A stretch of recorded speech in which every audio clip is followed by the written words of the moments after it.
ರಾಷ್ಟ್ರ ರಾಜಧಾನಿ ದೆಹಲಿಯಲ್ಲಿ ಸಂಪುಟ ಸರ್ಕಸ್ ಜೋರಾಗಿ ನಡೀತಾ ಇದೆ. ಇನ್ನೊಂದು ವಾರದೊಳಗಡೆ ಸಚಿವ ಸಂಪುಟ ವಿಸ್ತರಣೆ ಫಿಕ್ಸು ಅನ್ನೋ ನಿನ್ನೆ ನಡೆದಂತ ಹೈಕಮಾಂಡ್ ಸಭೆಯಲ್ಲಿ ಗಂಭೀರವಾದಂತ ಚರ್ಚೆ ಈ ವಿಚಾರಕ್ಕೆ ಸಂಬಂಧಪಟ್ಟಂತೆ ಆಗಿದೆ. ಎಐಸಿಸಿ ಅಧ್ಯಕ್ಷ ಖರ್ಗೆ ಅನುಪಸ್ಥಿತಿಯಲ್ಲಿ ಸಭೆ ನಡೆದಿರೋದು. ರಾಹುಲ್ ಗಾಂಧಿ ಸುರ್ಜೇವಾಲಾ ಜೊತೆಗೆ ಒಂದು ಸುತ್ತಿನ ಸಭೆ ನಡೆಸಲಾಗಿದೆ. ಎಐಸಿಸಿ ಪ್ರಧಾನ ಕಾರ್ಯದರ್ಶಿ ವೇಣುಗೋಪಾಲ್ ಜೊತೆಗೆ ಮತ್ತೊಂದು ಸಭೆ. ಸರಣಿ ಸಭೆಗಳಲ್ಲಿ ಯಾರಿಗೆ ಅವಕಾಶ ಎಂಬ ಬಗ್ಗೆ ಚರ್ಚೆ ಆಗಿದೆ. ಪುತ್ರನ ಅನಾರೋಗ್ಯದ ಕಾರಣದಿಂದ ದಿಢೀರಂತ ಬೆಂಗಳೂರಿಗೆ ಬಂದರು ಖರ್ಗೆ ಅವರು. ಹಾಗಾಗಿ ಅವ್ರು ಸಿಕ್ಕಿರಲಿಲ್ಲ. ಹೀಗಾಗಿ ಖರ್ಗೆ ದೆಹಲಿಗೆ ತೆರಳಿದ ನಂತರ ವಾಪಸ್ ಆದ ನಂತರ ಪಟ್ಟಿಯನ್ನು ಫೈನಲೈಸ್ ಮಾಡ್ತಾರೆ ಅನ್ನೋದು ಗೊತ್ತಾಗ್ತಾ ಇದೆ. ನಿನ್ನೆ ಬನ್ನಿ ದೆಹಲಿಗೆ ಅಂತ ಕರೆಸ್ಕೊಳ್ಳಲಾಗಿತ್ತು. ರಾಜ್ಯ ನಾಯಕರುಗಳನ್ನು ಎಲ್ಲ ಹೋಗಿದ್ರು, ಚರ್ಚೆಗಳನ್ನು ಮಾಡಿದ್ದಾರೆ.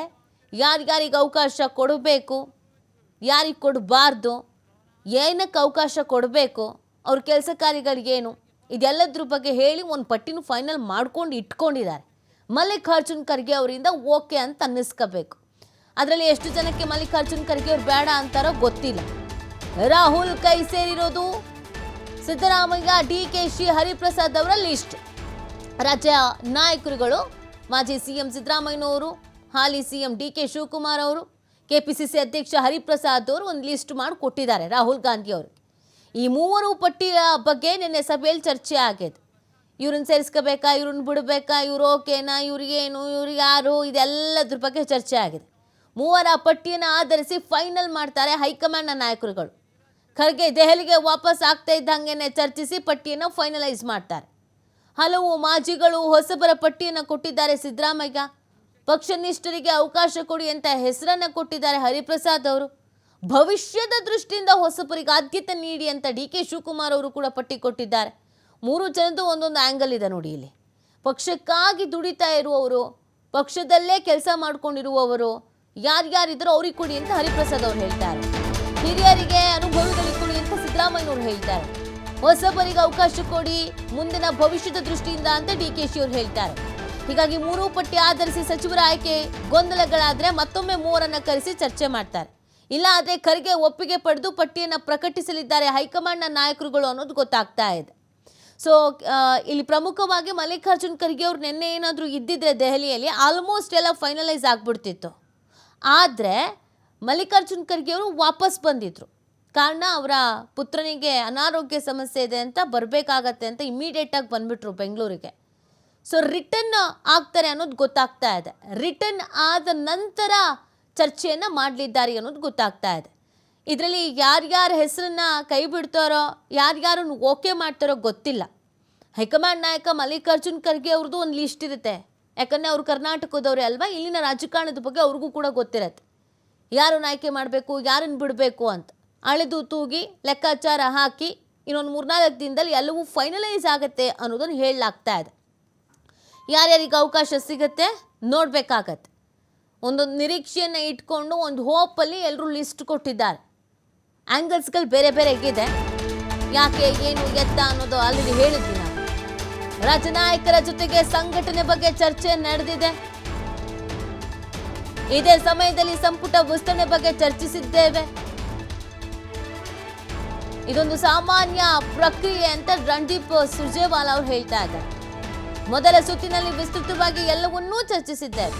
ಅಧ್ಯಕ್ಷರು ವಾಪಸ್ಸಾದ ಬಳಿಕ ಅಂತಿಮ ಚರ್ಚೆ ನಡೆಯಲಿದೆ. ಆ ಬಳಿಕವಷ್ಟೇ ಸಚಿವರ ಪಟ್ಟಿ ಅಂತಿಮಗೊಳ್ಳುತ್ತೆ. ದೆಹಲಿಯಲ್ಲಿ ರಣದೀಪ್ ಸಿಂಗ್ ಸುರ್ಜೇವಾಲಾ ಈ ಹೇಳಿಕೆಯನ್ನು ಕೊಡ್ತಾರೆ. ಇದು ನಾರ್ಮಲ್ ಆಗಿ ನಡೆಯುವಂತ ಪ್ರಕ್ರಿಯೆ ಅಂತ ಹೇಳ್ತಾ ಇದ್ದಾರೆ. As I had told you, my friends, during the day, that our leaders, that is our Chief Minister, Mr. D.K. Shivkumar, Mr. Siddaramaiah, former Chief Minister and member of the Congress Working Committee, as also our PCC President, Mr. Hari Prasad. They all met me in the morning. We had detailed deliberations. After that, they met Rahul Gandhi ji, and we had fixed, and I told you that we will again be meeting General Secretary Organization, Mr. K.C. Venugopal. We have again met him and held detailed deliberations. This is an ongoing process, and this is an ongoing discussion. This is an ongoing discussion on multiple issues. Number one, Chhatron Ki Goonj program that we are doing across the country. ಮಾಹಿತಿ ನೀಡ್ತಾರೆ ನಮ್ಮ ಪ್ರತಿನಿಧಿ ಶಿವು. ನೆನ್ನೆ ಎಲ್ಲ meeting ಆಗಿದೆ, ಯಾವಾಗ finalise ಮಾಡ್ತಾರೆ, ಯಾವಾಗ ಅನೌನ್ಸ್ ಮಾಡುವಂತ ಸಾಧ್ಯತೆ ಇದೆ? ನೀತಿ ಸಂಪುಟ ವಿಸ್ತರಣೆ ಬಗ್ಗೆ ನಿನ್ನೆ ಅಷ್ಟೇ ಹೈಕಮಾಂಡ್ ಮಟ್ಟದಲ್ಲಿ ಸುದೀರ್ಘವಾಗಿ ಚರ್ಚೆ ಆಗಿದೆ. ಸರಣಿ ಸಭೆಗಳು ಕೂಡ ನಡೆದಿದೆ. ಸಿದ್ದರಾಮಯ್ಯ, BK ಹರಿಪ್ರಸಾದ್ ಹಾಗೆ ಮುಖ್ಯಮಂತ್ರಿ DK ಶಿವಕುಮಾರ್ ಅವರು ಕೂಡ ಈ ಸಭೆಯಲ್ಲಿ ಭಾಗವಹಿಸಿದ್ರು. ವರಿಷ್ಠರ ಜೊತೆ ನಡೆದಂತ ಸಭೆಯಲ್ಲಿ ಬಹುತೇಕವಾಗಿ 3 ಜನ ಒಂದೊಂದು ಪಟ್ಟಿಯನ್ನ ರಾಹುಲ್ ಗಾಂಧಿ ಅವರಿಗೆ ಕೊಟ್ಟಿದ್ದಾರೆ. ಅಂದ್ರೆ ನಮ್ಮ ಈ ಕ್ಯಾಂಡಿಡೇಟ್ ಗಳನ್ನ ನೀವು ಸಚಿವರನ್ನಾಗಿ ಮಾಡ್ಬೇಕು ಅಂತ ಹೇಳಿ ಪ್ರತ್ಯೇಕವಾಗಿ ಎಲ್ಲರೂ ಕೂಡ ಒಂದೊಂದು ಪಟ್ಟಿಯನ್ನ ಕೊಟ್ಟಿದ್ದಾರೆ.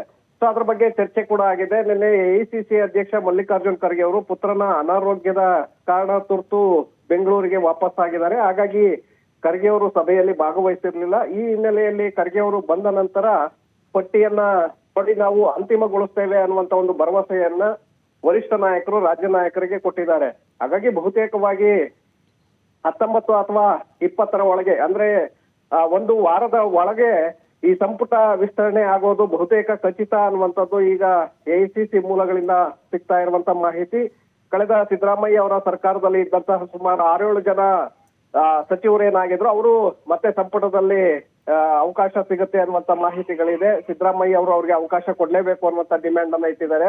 ಹೊಸಬರಿಗೆ ಅವಕಾಶವನ್ನ ಮಾಡ್ಕೊಡಿ ಅಂತೇಳಿ DK ಶಿವಕುಮಾರ್ ಅವರು ಕೂಡ ಒಂದು ಪಟ್ಟಿಯನ್ನ ಕೊಟ್ಟಿದ್ದಾರೆ. ಅದರ ಜೊತೆಗೆ ಪಕ್ಷನಿಷ್ಠರಿಗೆ ಅವಕಾಶವನ್ನ ಮಾಡ್ಕೊಡ್ಬೇಕು ಅಂತೇಳಿ ಕೆಲವು ಹೆಸರುಗಳನ್ನ BK ಹರಿಪ್ರಸಾದ್ ಅವರು ಕೂಡ ಕೊಟ್ಟಿದ್ದಾರೆ. ಸೊ ಹಾಗಾಗಿ 3 ಜನ ಕೊಟ್ಟಿರುವಂತ ಪಟ್ಟಿಯನ್ನ ನಿನ್ನೆ ರಾಹುಲ್ ಗಾಂಧಿ, ಸುರ್ಜೇವಾಲಾ ಅವರು ಸಭೆಯಲ್ಲಿ ಗಂಭೀರವಾಗಿ ಚರ್ಚೆಯನ್ನ ಮಾಡಿ ನಂತರ ಸಂಜೆ 7:30ಕ್ಕೆ 3 ಜನ ನಾಯಕರು ವೇಣುಗೋಪಾಲ್ ಅವರನ್ನು ಕೂಡ ಭೇಟಿಯನ್ನ ಮಾಡಿದ್ರು. ಆ ಸಂದರ್ಭದಲ್ಲೂ ಕೂಡ ಪ್ರತ್ಯೇಕವಾಗಿ ಅವರ ಜೊತೆ ಚರ್ಚೆಯನ್ನ ಮಾಡಿದ್ದಾರೆ.